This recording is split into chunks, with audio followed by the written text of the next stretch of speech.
Buenos días, profesores y compañeros. Mi nombre es José Carlos Rodríguez Román. Soy residente del segundo año de alergia e inmunología clínica. En esta ocasión agradezco a la doctora Hilda Hernández Sánchez su asesoría para la realización de esta presentación. Continuando con el tema, con los temas de las sesiones académicas, el día de hoy corresponde el tema de alergia alimentaria mediada por IgE, fenotipos, endotipos y rectodiagnóstico terapéuticos. A manera de introducción, sabemos que de forma reciente en el mundo ha experimentado un incremento sustancial en la presencia de enfermedades alérgicas. Este incremento en la frecuencia o en la prevalencia de enfermedades como la rinitis alérgica, la dermatitis atópica o el asma fueron consideradas en algún momento como una primera ola de las enfermedades alérgicas. Posterior a esto, se ha notado de forma reciente que se ha presentado un incremento sustancial, principalmente en el diagnóstico de las enfermedades como la alergia alimentaria, y esto fue considerado como una segunda ola de estas enfermedades alérgicas. Sin embargo, en Latinoamérica, pues este fenómeno no existe evidencia de este suceso, dado que la gran mayoría de los estudios existentes pues han evaluado la prevalencia y en realidad no se evalúa la tendencia de la alergia alimentaria en los últimos años.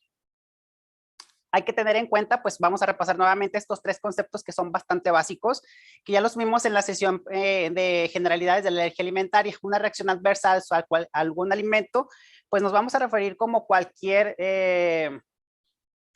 reacción indeseable a la ingestión o el contacto con algún alimento. Realmente es un concepto bastante inespecífico. Al referirnos ya de una forma más específica hacia lo que es la alergia alimentaria, hay que recordar que vamos a referirnos hacia una reacción adversa a algún alimento, pero que está mediada por el sistema inmunológico.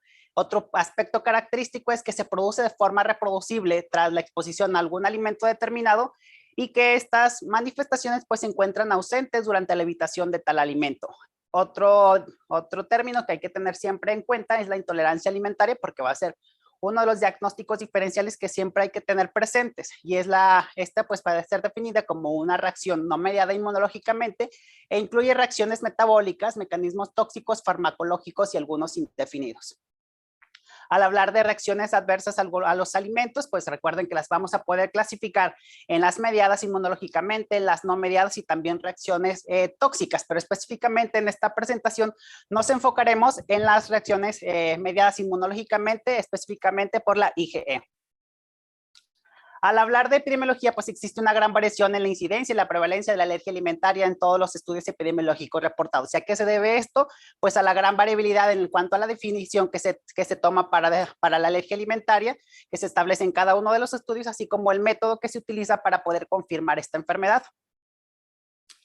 Varios estudios con una metodología bastante similar han encontrado una frecuencia de pacientes con cuadro clínico pues compatible con alergia alimentaria, reportando una prevalencia del 10% en la población general.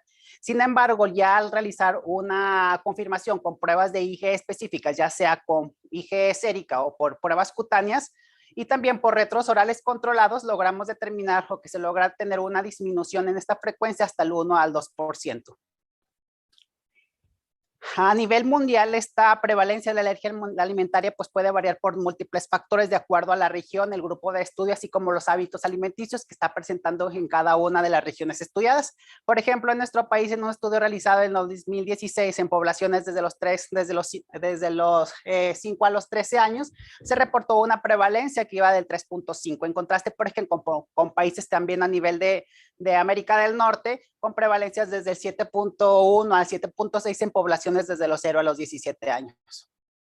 En Latinoamérica y en México, la prevalencia de la alergia a alimentos también mediada por IgE pues resulta bastante variable. Por ejemplo, en los niños se reporta una prevalencia que va desde el 0.4 hasta el 8%, en comparación con los adultos que va desde el 8 hasta el 17%. Es un margen bastante amplio. Los alimentos que se reportan con mayor frecuencia para la alergia alimentaria en los niños, pues resulta la leche y el camarón, en contraste con los adultos, que son las frutas, vegetales y camarón. En el Centro Regional de Alergia e Inmunología Clínica, como parte del abordaje de nuestros pacientes con sospecha de alergia alimentaria, en respecto a la base de datos del 2022, los alimentos que se reportaron con mayor frecuencia dentro de estas pruebas, pues resalta la caseína, el trigo y el cacahuate como los principales alimentos implicados.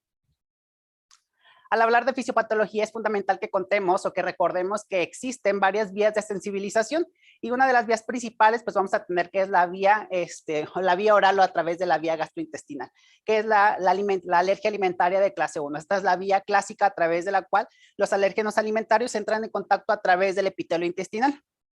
Pero recordemos que existen otras dos vías de sensibilización bastante importantes. Uno, lo que es la vía respiratoria, a través de la cual la sensibilización primaria se lleva a cabo por la sensibilización a través de alérgenos, que después estos van a tener una reactividad cruzada con las proteínas de alérgenos vegetales. Y la otra vía que tenemos que tener en cuenta, pues es que también se puede llevar a cabo una sensibilización por la vía cutánea. Recordemos que existen varios cofactores, como lo es el ejercicio, el alcohol, el consumo de ciertos alimentos, como lo son los antiinflamatorios no esteroideos, y también presentar alguna enfermedad aguda puede condicionar disminuir el umbral de presentación de la enfermedad alérgica, y con esto pues exacerbar las manifestaciones de una alergia alimentaria. Pero ¿qué es lo que hace nuestro organismo para protegernos contra una enfermedad alérgica? Hay que recordar, además de todas las vías características y los cambios en las células T reguladoras, también existe la producción de células B reguladoras. Estas pues van a tener la capacidad de producir un medio antiinflamatorio con la producción de ciertas interleucinas como interleucina 35, factor de crecimiento transformante beta, así como interleucina 10, y esto pues va a favorecer que se produzca un aumento en la diferenciación o el cambio de isoclasia hacia una mayor producción de IgG4, una supresión en la producción de IgE, una disminución en la expansión de las células TH2 y por lo tanto pues una disminución de todo el medio inflamatorio característico de la enfermedad alérgica y una mayor expansión de las células T reguladoras. Todo esto con la finalidad de generar una tolerancia inmunológica hacia los alimentos. Respecto a la sensibilización, ¿cuáles son los aspectos fisiopatológicos fundamentales? Pues primero, nos enfrentamos a que un paciente que tenga una barrera cutánea dañada o que está, pues básicamente dañada, se presenta con una mayor facilidad la penetrancia de los alérgenos a través de este epitelio.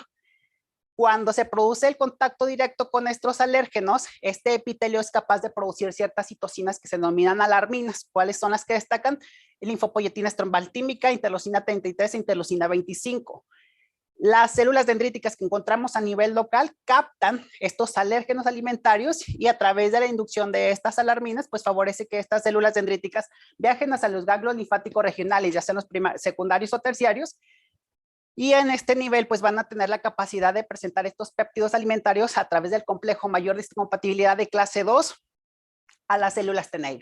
Aquí, ¿qué es lo que pasa? Vamos a tener dos opciones. Uno, que se diferencien hacia células TH2 y genere un medio inflamatorio a través de la producción de ciertas citocinas, como es la interleucina 4, 5, 9 y 13, y pues van a generar el medio inflamatorio característico de las enfermedades alérgicas. Y el otro patrón que puede llegar a ser es que se diferencian hacia células linfoides innatas con una producción de interleucina 4, 14 y 21, y esto va a favorecer el cambio de isoclasia hacia la producción de IgE. Respecto a la sensibilización gastrointestinal, pues va a ser algo muy similar a lo que pasa a nivel cutáneo en todos los diferentes tejidos. La presencia de un epitelio defectuoso, la producción de alarminas.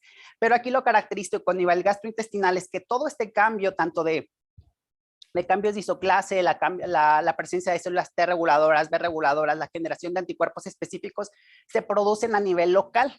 Y algo que resulta bastante interesante es que cuando los antígenos, los alérgenos entran en contacto con la IgE específica, van a ser captados por un receptor de superficie que es el CD23. Después este se va a internalizar y va a ser captado por el receptor de alta especificidad de los mastocitos. Y van a formar este complejo que va a permitir la degranulación a nivel local y la producción pues, de todas estas citocinas encargadas de producir las manifestaciones características de la enfermedad alérgica. Entonces, ¿cómo se lleva a cabo el desarrollo de la alergia alimentaria? Bueno, todo este proceso es bastante complejo, pero a grandes rasgos, una de las células principales o protagonistas es la célula B, que tiene la capacidad de producir la IgE específica. Entonces, ¿qué es lo que pasa? Una vez que esta célula es captada o capta lo que son los alérgenos alimentarios, tiene la capacidad de a través de lo que es la influencia de un medio inflamatorio generado por las células TH2, va a generar que estas células B se puedan diferenciar hacia células plasmáticas productoras de IgE específicas que se van a unir a los receptores de alta afinidad de los mastocitos y de los bastófilos, y que una vez que el paciente se expone nuevamente a los alérgenos alimentarios, pues van a tener la capacidad de generar esta respuesta inflamatoria liberada por los mastocitos y estas células inflamatorias. Respecto a los factores de riesgo, existen una gran cantidad de factores de riesgo identificados.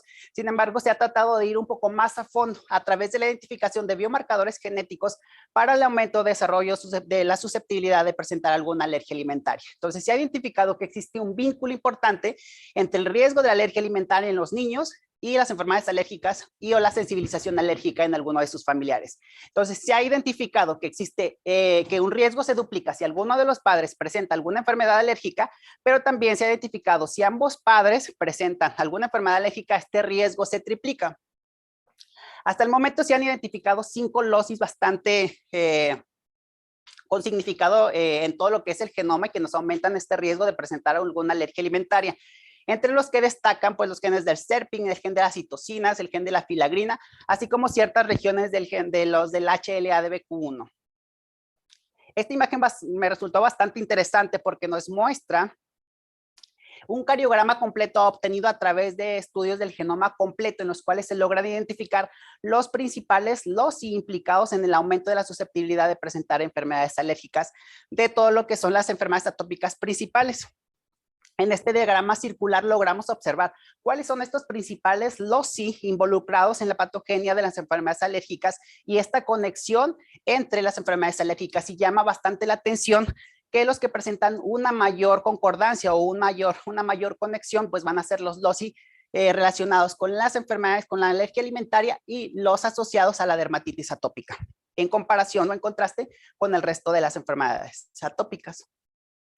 De la misma manera, también se ha tratado de identificar cuáles son estos factores que producen un aumento de la susceptibilidad de desarrollar alguna alergia alimentaria, entre los cuales pues se han logrado determinar que ciertos factores genéticos, la exposición a animales de granja, pertenecer a familias numerosas, así como la lactancia materna y la exposición temprana a ciertos alérgenos, van a actuar a nivel del microbioma, del metaboloma, así como el sistema inmunitario en desarrollo a través de factores epigenéticos, y pues todos estos confluyen para el aumento del desarrollo de una susceptibilidad para el desarrollo de la alergia alimentaria.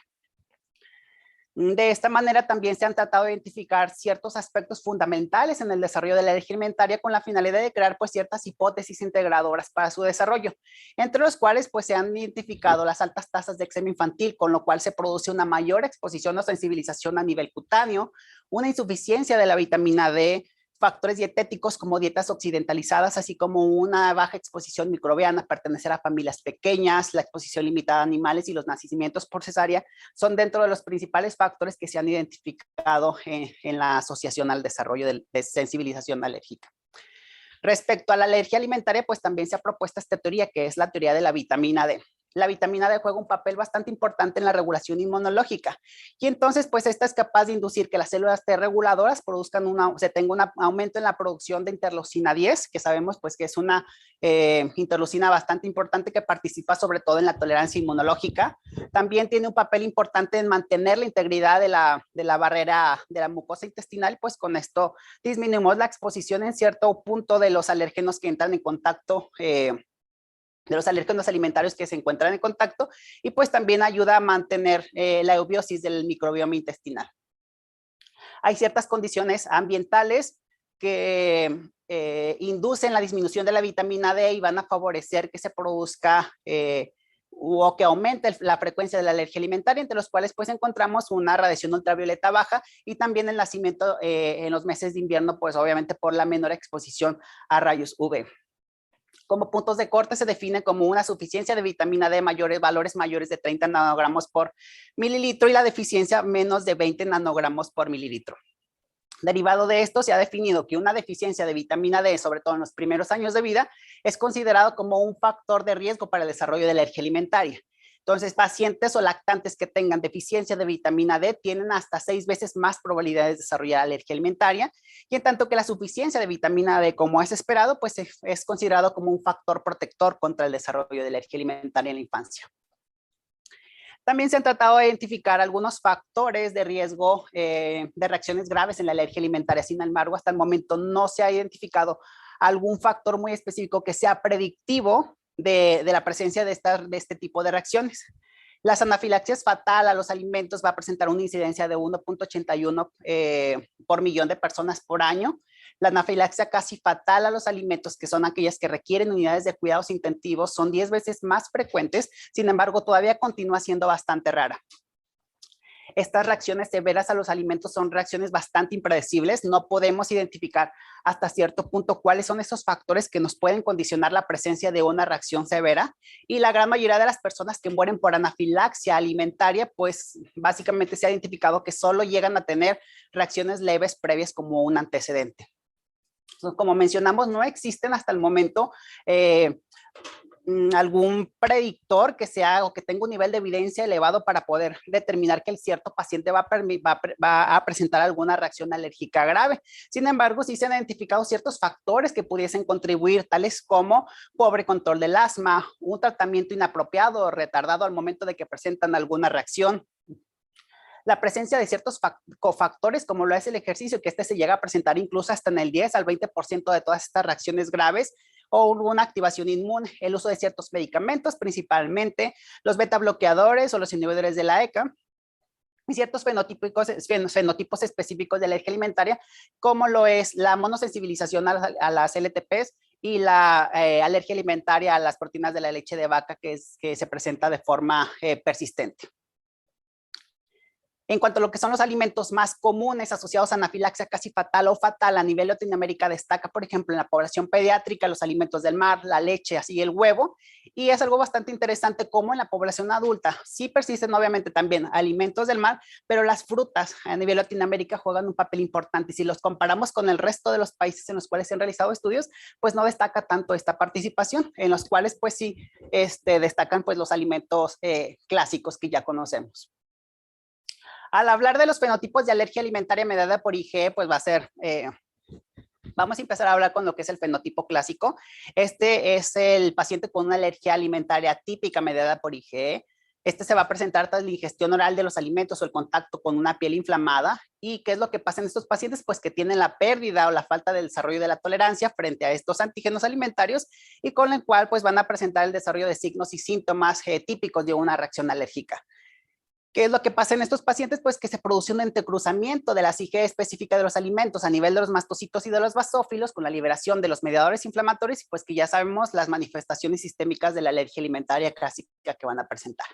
Puntos clave de este fenotipo es el comienzo, va a ser un comienzo agudo, menor de 1 hora, incluso 2 horas, posterior a la ingesta del alimento. Las manifestaciones clínicas clásicas van a ser desde clásicas leves, con manifestaciones cutáneas hasta manifestaciones sistémicas o muy graves como lo es la anafilaxia. ¿Por qué se caracteriza este fenotipo clásico? Que pues vamos a tener que tiene varios endotipos, puede ser persistente, transitoria, dependiente de alimentos, inducida por ejercicio, inducida por el consumo de ciertos medicamentos como los AINES y dependientes de alcohol. Al hablar de un endotipo persistente, nos vamos a referir para aquellos pacientes que hasta cierto punto no logran superar su alergia alimentaria a través del tiempo, en los cuales se ha identificado que más del 80% de los pacientes, de los niños con alergia al cacahuate, a las nueces y los mariscos, no logran superar su alergia alimentaria y persiste esta a través del tiempo. Entonces, se ha definido que incluso hasta los 6 años, el 20% de los niños con alergia al cacahuate todavía presentan reactividad clínica tras su consumo. ¿Qué es lo característico de estos pacientes? Pues que estos pacientes desarrollan una IgE sérica específica frente a los epítopos secuenciales. ¿Y qué quiere decir esto? Pues que esto se traduce en una permanencia de la alergia a lo largo del tiempo, produciendo una mayor activación de estos basófilos, incluso a concentraciones mucho más pequeñas de los alérgenos, y esto se traduce en que estos pacientes pueden llegar a presentar reacciones mucho más graves, incluso con cantidades bastante pequeñas. En cuanto a lo que es la relación con pruebas diagnósticas, se han tratado de identificar puntos de corte que nos definan a estos pacientes con un fenotipo, con un endotipo persistente, tales como reacciones del tamaño de la roncha en pruebas cutáneas mayores de 15 milímetros y o niveles de IgE sérica específica mayores de 25 para alimentos como la leche, huevo, cacahuate y las nueces, así como los niveles de ARA-H2 mayores de 5 kilonidades por litro para el cacahuate y los niveles de IgE sérica específica mayores de 50 para el trigo. Se han definido como endotipos persistentes. ¿Cuáles son los factores clínicos que se han asociado para este endotipo? Pues aquellos pacientes que llegan a tener antecedentes de dermatitis atópica grave, sobre todo a edades tempranas, cuando presentan alergia a múltiples alimentos y el antecedente de reacciones anafilácticas graves.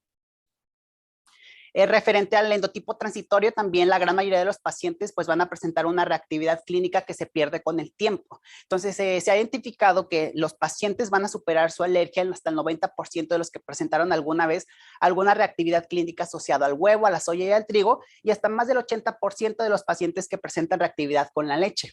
¿Qué es lo que pasa o diferencia del endotipo persistente? Que en este endotipo se desarrollan anticuerpos IgE específicos, pero contra los epitopos conformacionales. ¿Y esto qué es lo que pasa? Que cuando se exponen a altas temperaturas, pues estos epitopos van a sufrir ciertas transformaciones estructurales, específicamente en su estructura terciaria, y con esto pues se logra disminuir la alergenicidad de los alimentos. Como puntos de corte principales o característicos de alimentos que sí forman parte del endotipo transitorio, pues se ha identificado para IgE sérica específica para la caseína menor de 4.95 y para el lobo mucoide, pues, que es en el caso del huevo, menor de 4.40 kilunidades por litro. Y pues esto confiere la capacidad de que el paciente que alguna vez presentó reactividad clínica a estos alimentos, en algún momento llegue a tolerar estos alimentos, posiblemente posterior a procesos de cocción o de someterlos a altas temperaturas. Otro de los endotipos característicos de los fenotipos clásicos, pues va a ser la anafilaxia inducida por el ejercicio dependiente de alimentos. Es un espectro de presentación bastante interesante en los cuales el paciente tras presentar una actividad física o un ejercicio vigoroso, incluso de 2 a 6 horas posterior a la ingesta de los alimentos específicos, los pacientes pueden llegar a presentar manifestaciones a nivel cutáneo característicos de urticaria, pero también se llegan a presentar manifestaciones sistémicas como la anafilaxia. Y un punto bastante importante es que estos pacientes pues no van a presentar síntomas con el consumo aislado, es decir, si no realizan la actividad física, pues no presentan en la gran mayoría de los casos alguna reactividad clínica.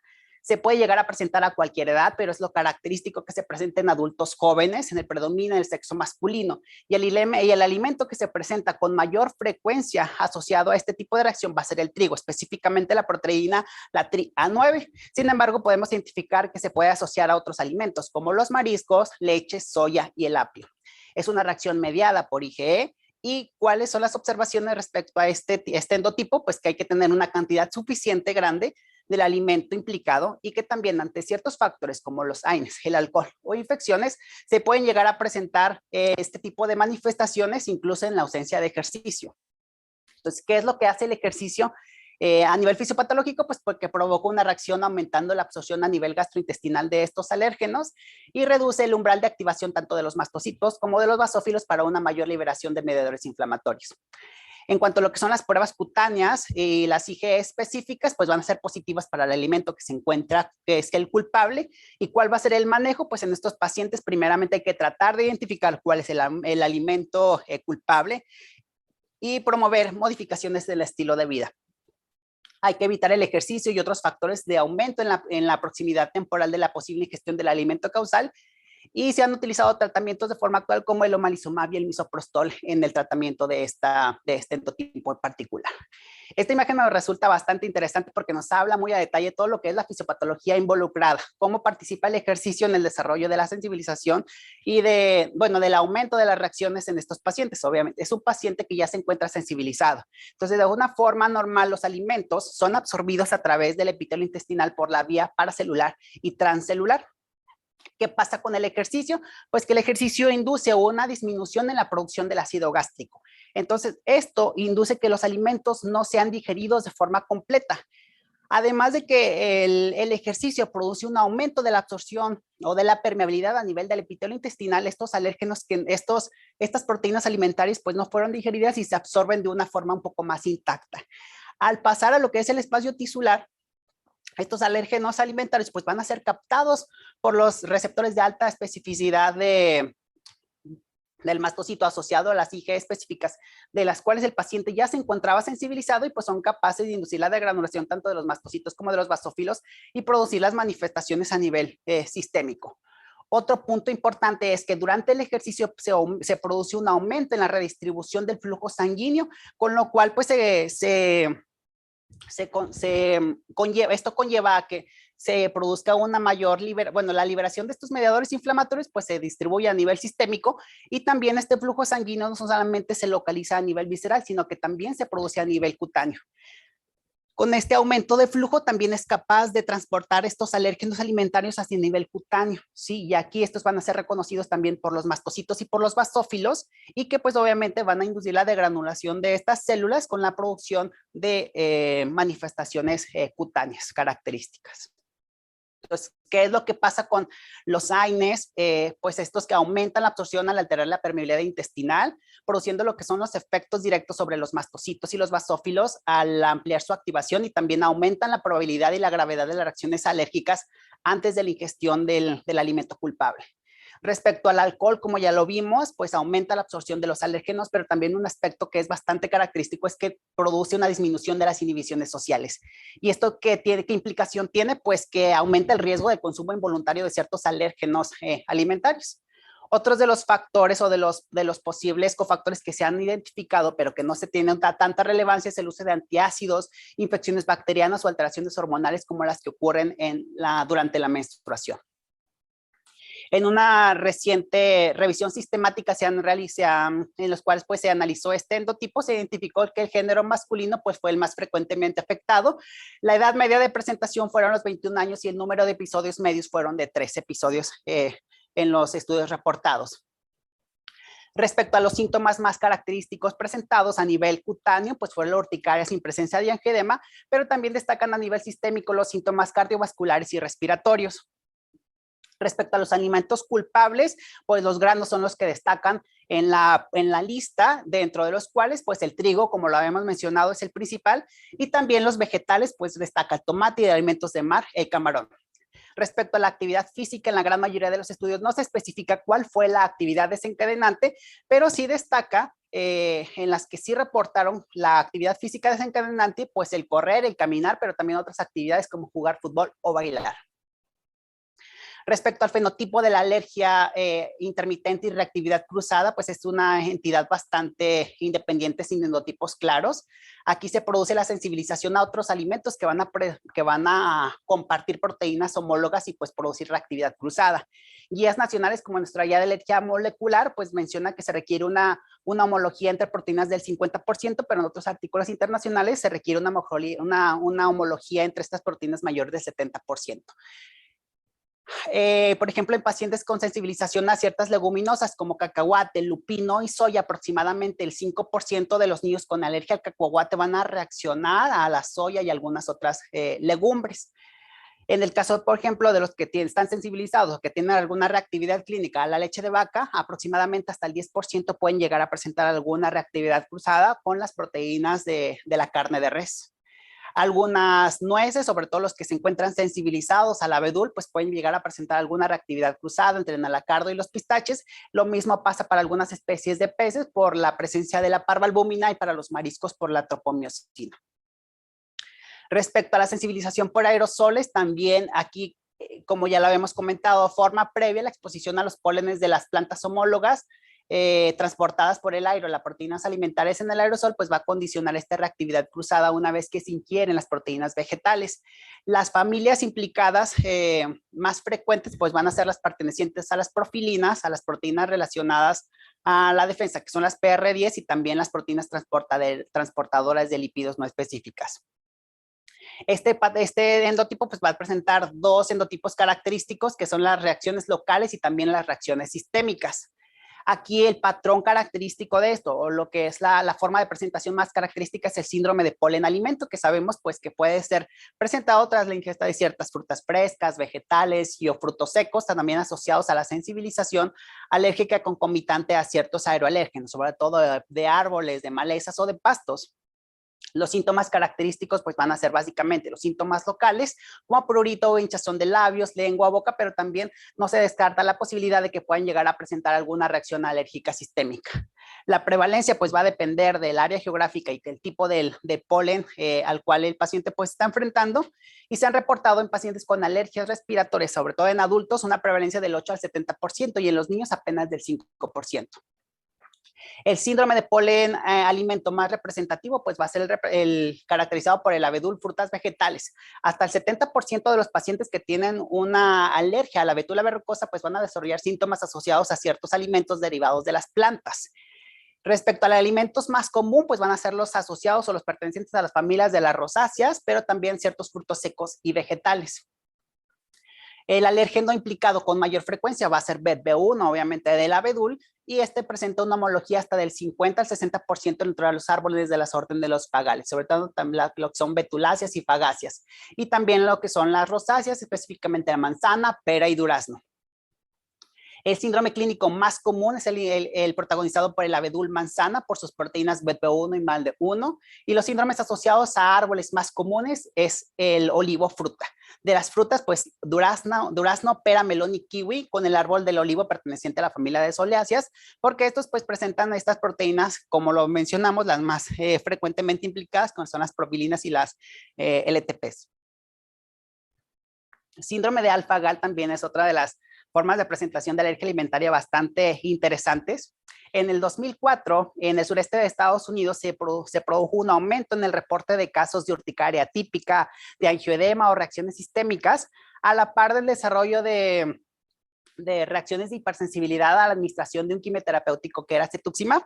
Entonces, en estos pacientes, derivado de este aumento de casos, se pusieron a investigar y lograron descubrir que estos pacientes pues se encontraban sensibilizados a la porción de alfa-gal contenida en el quimioterapéutico y que esta sensibilización se presentó incluso antes de que los pacientes iniciaran su tratamiento quimioterapéutico. Entonces, ¿qué es lo que pasa o qué es lo interesante de esta entidad?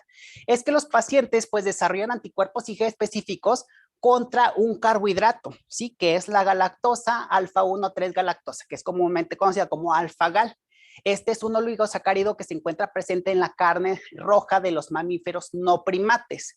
Entonces aquí los pacientes pues van a presentar una reacción alérgica tardía, generalmente es una anafilaxia después del consumo de carne de mamíferos, de res, de cerdo o de cordero, pero también pueden llegar a presentar alguna reacción alérgica inmediata después del uso de ciertos medicamentos que contienen alfa-gal, y como ya lo mencioné, el principal que se ha asociado pues es el cetuximab.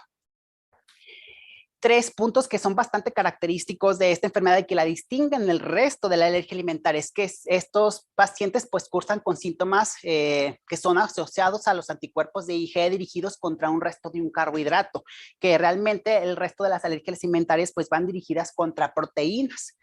Este aspecto también es bastante importante, el retraso inusual entre el consumo del alimento y el inicio de los síntomas, que generalmente se presenta hasta 4 a 6 horas posterior al consumo del alimento. Y aquí la sensibilización primaria al alfa-gal es ocasionada por la picadura de garrapatas, la que se presenta con una mayor frecuencia asociación en esta sensibilización, pues es la Amblyomma americanum, pero también se ha asociado a otra picadura de otras garrapatas como el trypanosoma.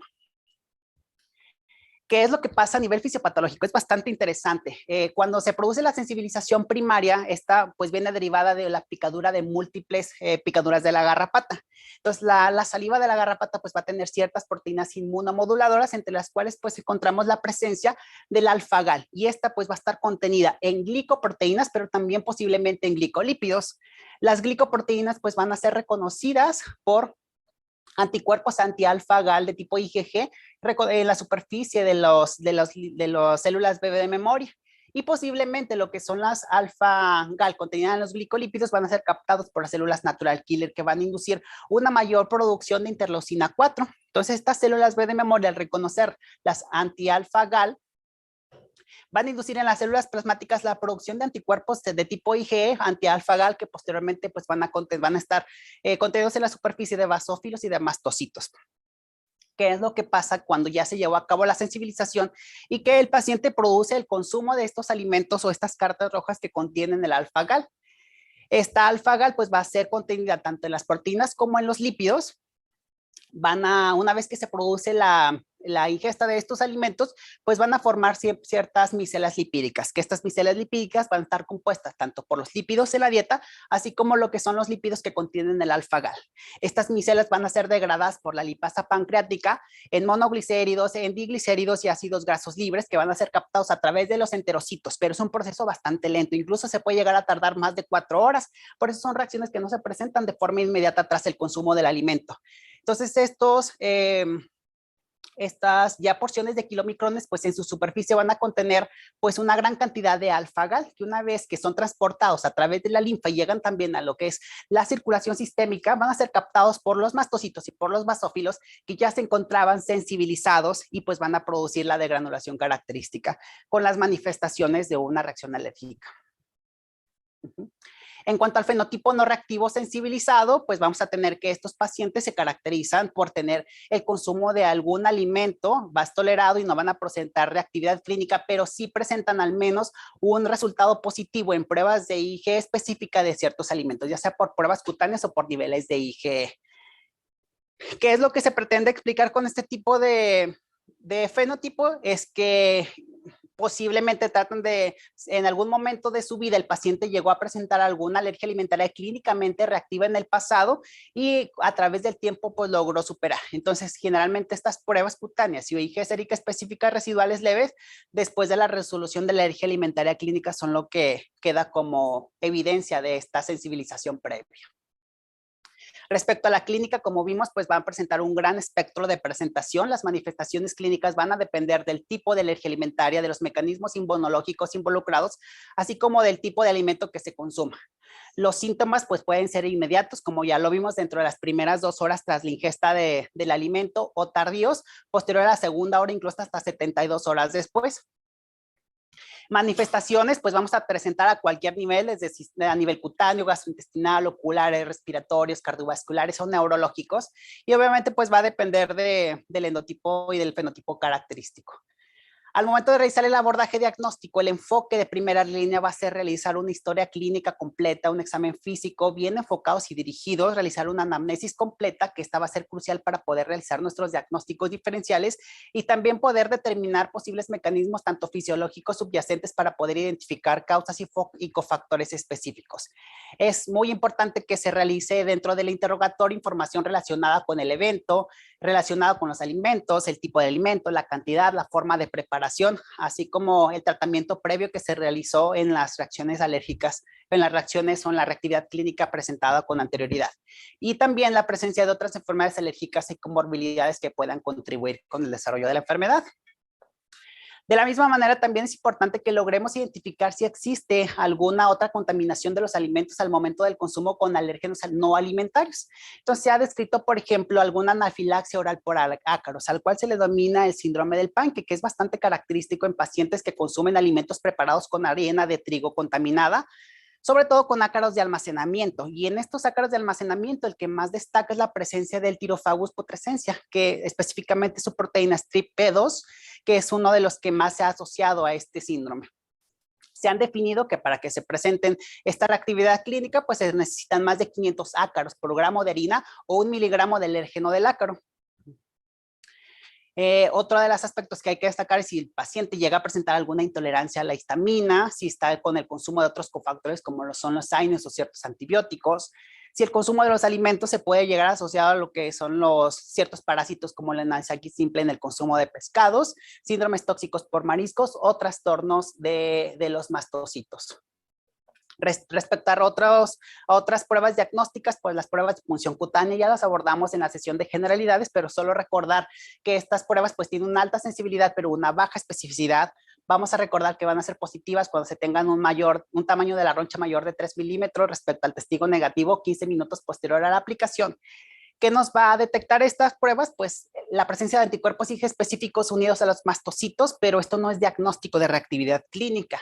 En este sentido, la presencia de anticuerpos IgE específicos sin reactividad clínica, pues es lo que denominamos sensibilización. Entonces, siempre hay que tener una precaución al interpretar estos resultados y no solo se deben de analizar los alérgenos alimentarios y solo debemos de analizar los alérgenos alimentarios sospechosos, no pedir los paneles completos de alimentos cuando pues no sea necesario.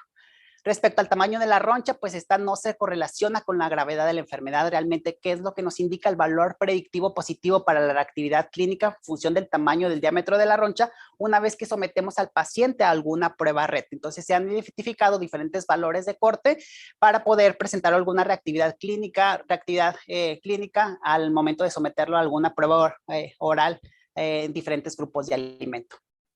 Pruebas prick to prick, pues es otra variante de las pruebas por punción. pero estas pues vamos a utilizar el alimento directo sospechoso, sobre todo cuando no contamos con el extracto estandarizado, que es como una de las indicaciones. ¿Qué alimentos se pueden utilizar? Se utilizan alimentos frescos como vegetales, frutas, frutos secos. Estos sí llegan a presentar una sensibilidad bastante alta, mayor del 90%, pero su especificidad pues baja del 20 al 30%. Y aquí el grado de reactividad va a depender de la parte del alimento del que se esté tomando. Por ejemplo, las lipoproteínas de transferencia que se encuentran presentes en las cáscaras de frutas y de nueces, estas se pueden llegar a ver afectadas por el método de cultivo, por la maduración, por el método de almacenamiento antes del uso y de su procesamiento. Entonces, siempre hay que tener en cuenta estos aspectos y pues por eso llegan a presentar una especificidad tan baja. Determinación de la IG sérica específica es una herramienta también bastante útil, que esta nos va a evaluar la probabilidad de presentar reactividad clínica. Pues nos otorga un valor predictivo de la medición de la IG específica y esta va a variar de acuerdo a la región geográfica y de la edad. Resultados positivos, puntos de corte se han establecido mayores de 0.35 kilunidades por litro y a una mayor concentración de la IgE se incrementa la probabilidad del diagnóstico confirmatorio al realizar un RET-oral. Y como lo mencioné, se han tratado de identificar diferentes puntos de corte para los diferentes alimentos implicados. Diagnóstico resuelto por componentes. El objetivo pues va a ser determinar la sensibilización clínicamente significativa. Este diagnóstico por componentes se va a correlacionar con un valor predictivo positivo del 95% para ciertos alimentos y pues nos va a conferir una mayor precisión en comparación con las IgE específicas a los alérgenos completos. Test de activación de basófilos también es una prueba bastante útil. Sabemos que los basófilos van a poder expresar en su superficie una gran cantidad de receptores que le van a conferir la capacidad de responder a distintas señales que regulan tanto su función y su desarrollo de funciones. Aquí, ¿qué es lo que se hace? Pues se hace la cuantificación de los cambios en la expresión de los marcadores de activación tras la estimulación con el alérgeno específico y la consecuente degranulación del basófilo. Aquí la principal ventaja que tiene esta prueba frente a lo que son las pruebas de IG sérica o lo que son las pruebas cutáneas es que esta tiene una alta especificidad que llega desde el 75 incluso hasta el 100%. ¿Cuáles son los principales receptores reconocidos? Pues se utiliza CD63, pero también podemos utilizar CD203 para algunos alimentos. Entonces, se han utilizado como puntos de corte para alergia alimentaria en una reactividad mayor del 15%, pero se han identificado otros puntos de corte de acuerdo al alimento y de acuerdo a su valor predictivo positivo. Desde activación de mastocitos utilizan el mismo enfoque que la prueba de activación de basófilos. Tiene una especificidad bastante similar al BAT, pero una menor sensibilidad. Y aquí ciertos pacientes llegan a presentar basófilos no respondedores ante la prueba de estimulación de basófilos. Entonces aquí es donde la prueba de MAT puede ser de utilidad. En realidad, tanto BAT como MAT pues, son consideradas como pruebas celulares que son de utilidad clínica porque estas sí se correlacionan con la gravedad de la reacción. El realizar desafíos alimentarios orales, pues realmente tiene es una lista bastante amplia que mencionamos en la sesión pasada de alergia alimentaria. Hay una gran cantidad de indicaciones para visualización y también ciertos aspectos que hay que tener en cuenta. Solo recordar que existen diferentes métodos para realizar nuestras pruebas orales que pueden ser retos abiertos, simples ciegos o doble ciego con placebo controlado y este último es considerado como el estándar de oro. Siempre hay que considerar individualizar cuál es el indicado para realizar o aplicar en nuestro paciente de acuerdo a los medios en los cuales pues pretendamos realizar esta prueba. Respecto al tratamiento, la evitación, que es parte fundamental, o la educación hacia nuestros pacientes. Hay que hacer un tratamiento pues siempre personalizado. Es nuestro tratamiento principal la evitación de los alérgenos específicos, promover la lectura de etiquetas, así como la interrogación sobre la preparación de los alimentos. No se recomienda hasta el momento pues utilizar algún medicamento profiláctico y pues el tratar de evitar los cofactores que son pues básicamente aspectos educativos. El uso de la adrenalina o autoinyectores de adrenalina pues es pieza fundamental, siempre capacitar a nuestros pacientes sobre cómo y cuándo utilizar la adrenalina de forma correcta y en cada una de las consultas de valoración pues verificar la competencia en el uso de la adrenalina. Respecto a estos pacientes también todos deben de contar con un plan de acción, sobre todo aquellos pacientes que tengan el antecedente de haber presentado reacciones anafilácticas graves, tanto familias como cuidadores deben de conocer sobre la presencia de estos planes de acción y el manejo avanzado pues es un manejo multidisciplinario. La alergia alimentaria no se trata por un solo especialista, debe ser un manejo integrado tanto por alergólogos, nutriólogos, gastroenterólogos, así como especialistas en la salud mental. El uso de la inmunoterapia y los biológicos, que ya es una realidad, pues también forman parte del tratamiento actual. El manejo alimentario de la alergia alimentaria, perdón, en el siglo XXI, pues ha tenido avances de manera significativa, desde la presencia de los primeros retos orales hasta el desarrollo actual de vacunas basadas en ADN plasmídico. Entonces, anteriormente podríamos identificar que el tratamiento de las alergias alimentarias, pues básicamente se enfocaba en evitar el alimento culpable y el uso de adrenalina en los casos de presentar reacciones graves.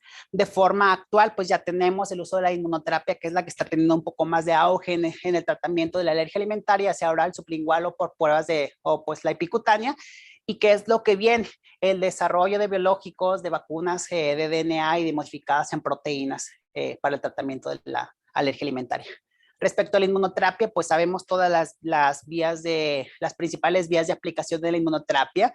Estas pues se centran en la administración de dosis crecientes de extractos alimentarios culpables o alérgenos alimentarios purificados y o modificados con la finalidad de generar una tolerancia inmunológica en los pacientes. Hasta el momento, las que se presentan con mayor auge, pues es el uso de la inmunoterapia oral, la sublingual y la epicutánea, todas con cada una con sus peculiaridades y para alimentos que son bastante específicos. Hay que tratar de individualizar y cuál es la que se tenga disponible y cuál es la que conviene más a nuestros pacientes. Hasta el momento se han identificado también ciertos marcadores inmunológicos y su potencial utilidad como valor predictivo en el uso de la inmunoterapia oral a través de pruebas funcionales como son las pruebas cutáneas y la determinación de la activación de los basófilos a través de CD63, así como los niveles de IgG sérica específica y los niveles de IgG4 se han correlacionado con la respuesta al uso de la inmunoterapia. El desarrollo de vacunas también es una de las estrategias que se utiliza de forma, que están en desarrollo, porque se considera que es una estrategia viable que se puede utilizar en etapas más tempranas de la vida, porque van a permitir el desarrollo de tolerancia a largo plazo. Hasta el momento están en desarrollo varias vacunas que utilizan proteínas modificadas, inmunoterapia con péptidos y plásmidos del ADN. Realmente, pues la gran mayoría de las vacunas aún se encuentran en fases de estudio, sobre todo en modelos murinos, en las cuales pues se han empleado tanto proteínas recombinadas modificadas, en las cuales pues se ha logrado identificar o se han utilizado mutantes hipoalergénicos de proteínas de cacahuate, de pescado y de manzana. La inmunoterapia peptídica, pues es la aplicación de péptidos a nivel intralinfático. Generalmente se utilizan 3 inyecciones, pero como lo menciono, pues aún son modelos murinos en los cuales pues se ha logrado identificar que bloquean reacciones anafilácticas en ratones sensibilizados y no solamente se han utilizado para proteínas como el ARH2, sino también como el GALD para la albúmina. Tiene obviamente ciertas limitaciones para poder pasar o poder ser reproducibles de modelos murinos a modelos humanos y los costos también pues son bastante elevados. Respecto a vacunas con ADN plasmídico, también se utiliza el ADN plasmídico bacteriano. En el tratamiento se hacen tratamientos con ADN de ARH2 incrustado en el ADN bacteriano y lo que se ha logrado identificar en estos modelos es que disminuye la IgE específica de los alérgenos, los niveles de histamina y la fuga vascular en el grupo de tratamiento versus los controles.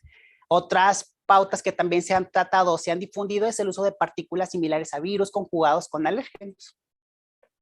Otra de las opciones terapéuticas que se utiliza o que está tomando un auge importante, pues es el uso de la inmunoterapia, pero con adyuvantes, específicamente con biológicos. Y omalizumab es uno de los que se ha estado utilizando recientemente. Entonces, el tratamiento combinado con el omalizumab, con la inmunoterapia oral a los alimentos, a los alérgenos alimentarios específicos, sobre todo para lo que es leche, huevo y cacahuate, se ha considerado como una opción bastante atractiva. ¿Por qué? Porque se utiliza o se evalúa la capacidad potencial que tiene el uso del anticuerpo monoclonal para poder disminuir los efectos secundarios de la inmunoterapia, así como la posibilidad de mejorar el efecto inmunomodulador de la inmunoterapia y produce una desensibilización mucho más rápida y segura. ¿Cuáles son las limitaciones que se han encontrado hasta el momento? Pues que se tiene una falta de respuesta sostenida y que no protege contra la esofagitis eosinofílica ocasionada por la inmunoterapia oral, que realmente pues son menos del 8% de los casos que desarrollan esofagitis eosinofílica por inmunoterapia oral. Entonces, ¿qué hace esta terapia combinada? Inducen el agotamiento de las células TH2, producen una repolarización hacia células TH1 que conduce a un aumento en la producción de IgG4 y estos niveles de IgG4 altos pues son indicativos de una desensibilización exitosa. Hasta el momento no solamente omalizumab es el biológico que se encuentra en estudio, sino que también hay una gran serie de biológicos que actualmente ya se están en desarrollo para el tratamiento de la alergia alimentaria. Otras terapias también alternativas, pues son las terapias no específicas para alérgenos. Se ha utilizado también la medicina herbaria china, en las cuales pues se utiliza una fórmula 2 de hierbas para alérgenos, para la alergia alimentaria. Este consiste en una mezcla de 9 hierbas que bloquean los síntomas de anafilaxia en un modelo morino de alergia al maní. Se han realizado bastantes estudios en estos modelos y pues se obtienen resultados bastante prometedores porque en este modelo pues los ratones pues no tienen signos de reacciones anafilácticas, no hay elevación de los niveles de histamina, hay una reducción significativa de los niveles de IgE, los perfiles de citocinas también se tienden a la baja, así como un cambio hacia un perfil de TH1 durante el periodo de 5 semanas en las cuales se está administrando este tratamiento. Y en esta tabla pues mostramos las 9 hierbas utilizadas en este estudio. Otra terapia también bastante prometedora es el uso de citocinas, que resulta bastante interesante porque se pretende administrar citocinas que alteren el perfil de citocinas en las reacciones alérgicas y se han empleado la interleucina 10 del Lactobacillus lactis, así como el factor de crecimiento transformante beta con la albúmina en modelos morinos. Respecto también otro sistema que se encuentra en desarrollo es el sistema de suministro de nanopartículas. Este pues va a tener la propiedad de que permite la reducción, la degradación en el tracto gastrointestinal, así como aumentar la eficacia de la absorción y va a promover un perfil de tipo TH1, T reguladoras a través de las propiedades con los ligandes de TLR9. El uso de probióticos también es otra terapia alternativa, el uso de las dietas, probióticos, prebióticos, simbióticos y transferencia de microbiota fecal. Actualmente pues es considerada como una terapia microbiana potencial tanto para la prevención como el tratamiento de la alergia alimentaria. Respecto a la resolución de la alergia alimentaria, pues lo que son los niveles más bajos de la IgE sérica en alérgenos al momento de diagnóstico, la disminución del tamaño de la roncha, así como los niveles de la IgE sérica específica, pues son considerados como predictivos para la resolución de la alergia alimentaria. Entonces se han establecido diferentes puntos de corte para los principales alimentos implicados en la alergia alimentaria. Respecto a la prevención, pues la única intervención que actualmente se recomienda ampliamente para reducir el riesgo de alguna alergia alimentaria, pues es la introducción oportuna del cacahuate en la dieta del lactante. Otras opciones alternativas, por ejemplo, hasta el momento, pues no se conocen algunas otras estrategias preventivas, efectivas que puedan aplicarse, por ejemplo, durante el embarazo, sino que las que destacan, pues es la adición de ciertas vitaminas como la vitamina D o el uso de omega 3 durante el embarazo, que puede llegar hasta cierto punto a disminuir la sensibilización a pescado. Como conclusiones personales, pues la alergia alimentaria representa un problema de salud pública a nivel mundial. Las personas afectadas sufren de deterioros sustanciales en la calidad de vida, utilizan una cantidad cada vez mayor de servicios de atención médica e incurren en costos económicos bastante sustanciales. Fármacos actualmente en evaluación preclínica o clínica temprana van a permitir finalmente la posibilidad de terapias seguras y eficaces para la alergia alimentaria en la práctica clínica. La identificación de biomarcadores confiables y el desarrollo de enfoques estandarizados para la determinación del fenotipo de la alergia alimentaria pueden conducir a enfoques individualizados para el manejo de la alergia alimentaria y pues es necesario que se desarrollen pruebas clínicas diagnósticas accesibles con alto nivel de sensibilidad y especificidad, en especial pues para aquellos pacientes con algún historial de alergia alimentaria ambigua o con resultados no concluyentes en las pruebas convencionales. Por mi parte sería todo. Gracias.